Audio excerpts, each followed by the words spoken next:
हरे कृष्णा, राधे राधे। माघ मास का महात्म, आज दूसरा अध्याय। रघुवंश राजा दिलीप के कहने लगे कि महात्मन, मैं तो माघ माह के स्नान के फल को कुछ भी नहीं जानता। कृपया पूर्वक का विस्तार पूर्वक मुझे बताइए। राजा के ऐसे वचन सुनकर तपस्वी कहने लगा कि हे राजन, भगवान सूर्य बहुत शीघ्र उदय होने वाले हैं, इसलिए यह समय हमारे लिए स्नान का है, कथा का नहीं। सो आप स्नान करके अपने घर को जाओ और अपने गुरु श्री वशिष्ठ जी से इस महात्म को सुनो। इतना कहकर तपस्वी सरोवर में स्नान के लिए चले गए और राजा भी विधि पूर्वक सरोवर में स्नान करके अपने राज्य को लौटा और रनिवास में जाकर तपस्वी की सब कथा रानी को सुनाई। तब सूत जी कहने लगे कि महाराज, राजा ने अपने गुरु वशिष्ठ जी से क्या प्रश्न किया और उन्होंने क्या उत्तर दिया, सो कहिए। व्यास जी कहने लगे, हे सूत जी, राजा दिलीप ने रात्रि को सुख से सोकर प्रातः समय ही अपने गुरु वशिष्ठ के पास जाकर उनके चरणों को छूकर प्रणाम करके तपस्वी के बताए हुए प्रश्नों को अति नम्रता से पूछा कि गुरुजी, आपने आचार, दंड, नीति, राज्य, धर्म तथा चारों वर्णों के चारों आश्रमों की क्रियाओं, दान और उनके विधान, यज्ञ और उनकी विधियां, व्रत, उनकी प्रतिष्ठा तथा भगवान विष्णु की आराधना अनेक प्रकार से तथा विस्तार पूर्वक मुझको बतलाई। अब मैं आपसे माघ मास के स्नान की महात्म को सुनना चाहता हूँ। सो हे तपोधन, नियम पूर्वक इसकी विधि समझाएं।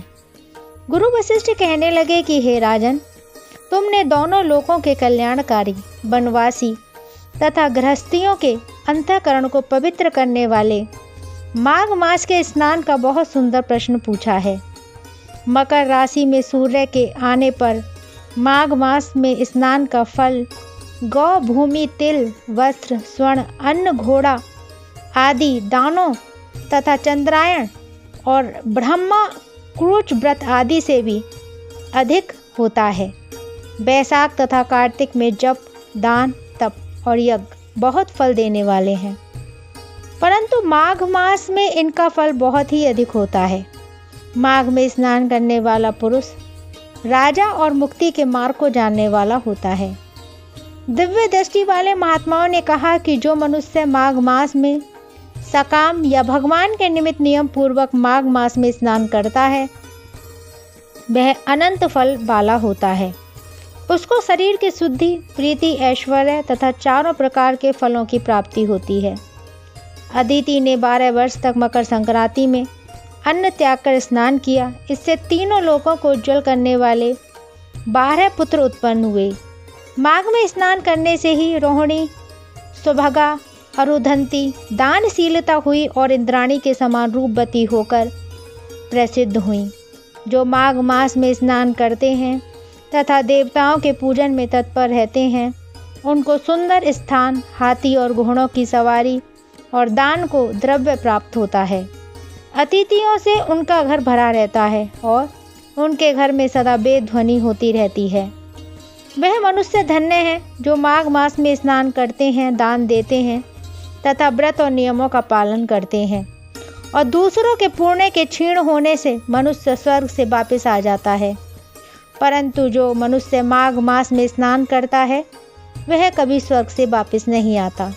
इससे बढ़कर कोई नियम, तप, दान पवित्र और पाप नाशक नहीं है।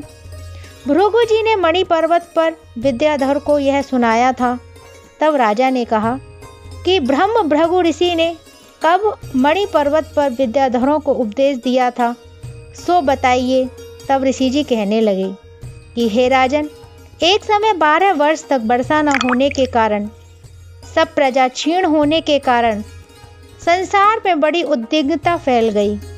हिमाचल और विंध्याचल पर्वत के मध्य का देश निर्जन होने के कारण श्राद्ध, तप तथा स्वाध्याय सब कुछ छूट गया। सारा लोग विपत्तियों में फंसकर प्रजाहीन हो गया। सारा भूमंडल फल और अन्न से रहित हो गया। तब विंध्याचल से नीचे बहती हुई नदी के सुंदर वृक्षों से आच्छादित अपने आश्रम से निकलकर श्री भृगु ऋषि अपने शिष्यों सहित हिमालय पर्वत पर गए। इस पर्वत की चोटी नीली और नीचे का हिस्सा सुनहरी होने से सारा पर्वत पीताम्बरधारी श्री भगवान के सदृश लगता था। पर्वत के बीच का भाग नीला और बीच बीच में कहीं कहीं सफ़ेद स्फटिक होने से तारों से युक्त आकाश जैसी शोभा को प्राप्त होता था। रात्रि के समय यह पर्वत दीपकों की तरह चमकती हुई दिव्य औषधियों से पूरित किसी महल की शोभा को प्राप्त होता था। वह पर्वत शिखाओं पर बांसुरी बजाती और सुंदर गीत गाती हुई किन्नर नारियों तथा केले के पत्तों की पताकाओं से अत्यंत शोभा को प्राप्त हो रहा था। यह पर्वत नीलम पन्ना पुखराज तथा इसकी चोटी से निकलती हुई रंग बिरंगे किरणों से इंद्रधनुष के समान प्रतीत होता था। स्वर्ण आदि सब धातुओं से तथा चमकते हुए रत्नों से चारों ओर फैली हुई अग्नि ज्वाला के समान शोभायमान था। इसकी कंदराओं में काम पीड़ित विद्याधारी अपने पतियों के साथ आकर रमण करती थी और गुफाओं में ऐसे ऋषि मुनि जिन्होंने संसार के सब कलेशों को जीत लिया है, रात दिन ब्रह्म का ध्यान करते हैं और कई एक हाथ में रुद्राक्ष की माला लिए हुए शिव की आराधना में लगे हुए हैं। पर्वत के नीचे भागों में जंगली हाथी अपने बच्चों के साथ खेल रहे हैं तथा कस्तूरी वाले रंग बिरंगे मृगों के झुंड इधर उधर भाग रहे हैं। यह पर्वत सदा राजहंस तथा मोरों से भरा रहता है, इसी कारण इसको हेमकुंड कहते हैं। यहाँ पर सदैव ही देवता, गुहाक और अप्सरा निवास करते हैं। दूसरा अध्याय यहीं विराम लेता है। कल फिर हम श्रवण करेंगे माघ मास का महात्म, तीसरा अध्याय। जब तक के लिए हरे कृष्णा, राधे राधे।